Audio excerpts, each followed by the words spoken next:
Last time Kerala biryani Thalassery biryani share பண்ணியிருந்தப்போ தலശ്ശേരി போய் அந்த பிரியாணி சாப்பிடணும்னு சொல்லியிருந்தேன். அப்போ ஒருத்தங்க கமெண்ட் பண்ணியிருந்தாங்க, கண்டிப்பாக போங்க, அவங்க அங்கே போய் சாப்பிட்ருப்பாங்க போல்.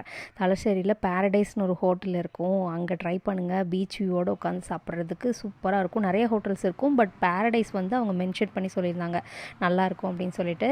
கண்டிப்பாக தலശ്ശേரி போகிற பேரடைஸ் பிரியாணியில் உட்காந்து அந்த பீச் வியூவோட இந்த பிரியாணி சாப்பிட்ணுங்க. நீங்கள் சொன்னதுக்கப்புறம் அந்த என்ன சொல்கிறது, ஒரு ஒரு ஒரு ஃப்ளூக்காக வச்சுருந்த ஆசை வந்து அப்படியே ஸ்ட்ராங்காக பதிஞ்சிச்சு.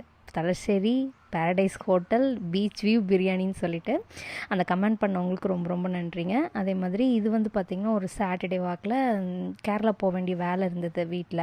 ஸோ தம்பிகிட்ட சொல்லி விட்டுருந்தேன் வாங்கிட்டு வர சொல்லி. ஏன்னா லெண்டே ஸ்டார்ட் ஆக போகுது, நான்வெஜ் சிக்கன் மட்டன் ஃபிஷ் எல்லாத்தையும் கம்ப்ளீட்டாக ஸ்டாப் பண்ணலான்னு இந்த தடவை முடிவு பண்ணிட்டேன்.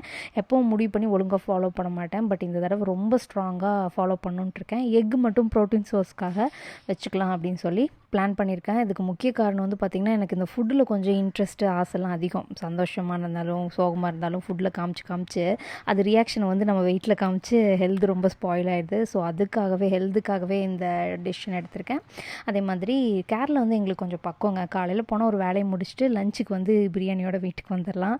ஸோ லாஸ்ட் டைம் கேட்டிருந்தீங்க கேரளா பக்கமா அப்படின்னு சொல்லி, அதனால தான் சொன்னேன். தேங்க்யூ ஃபார் வாட்சிங்.